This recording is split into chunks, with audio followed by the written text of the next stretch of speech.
আমার জীবনের প্রথম গাছ বোনা হয় আমি তখন ক্লাস 7-এ পড়ি।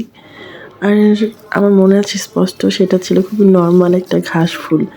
আর ঘুম থেকে উঠে দেখি পরের দিন ঘাস ফুল একটা ফুল, আর আমার সে কি আনন্দ। হ্যালো এভরিওয়ান, আসসালামু আলাইকুম। এখন বাজে হচ্ছে বিকেল 5টা, আর এখন আমি আমার ফুল গাছে পানি দিব। তো চলো, আজকে লাস্ট বোধহয় কতদিন পরে যে গাছে পানি দিতে আসছি, কারণ 3 দিন ধরে আমি গাছে পানিই দিই না।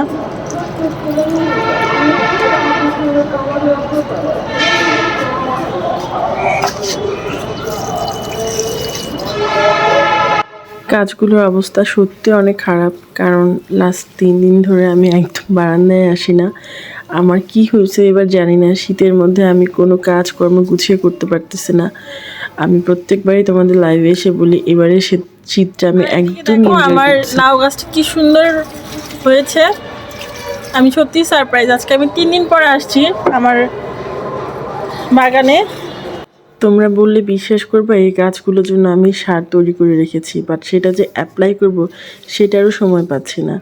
আমি অনেকগুলো ডিম, তারপর সবজি, এগুলো আমি গুছিয়ে রেখেছি যে এগুলো মিক্স করে ব্লেন্ডার করে আমি একটা সার বানাই গাছের জন্য। আর এটা সত্যি অনেক বেশি উপকারী গাছের জন্য। নেক্সট টাইম যখন আমি সারটা বানাবো অবশ্যই ভিডিও করে তোমাদের জন্য দেখাবো, কারণ যদি আমার মতো তোমরা উপকার পাও। 3 দিন হচ্ছে এত ঠান্ডা পড়ছিল, আমি বারান্দার দিকে আসিই নাই। জাস্ট আজকে ইচ্ছে মতো পানি দিয়ে দিব। আর এই বারান্দাটা নিয়ে আমার একটা প্ল্যানিও আছে, সেটা হচ্ছে সুন্দর করে একটা মেকওভার করব। আস্তে আস্তে, সবটা তো একসাথে করা যায় না, তবে এটার একদম আফটার আর বিফোর রিভিউ তোমাদের আমি দেখাবো।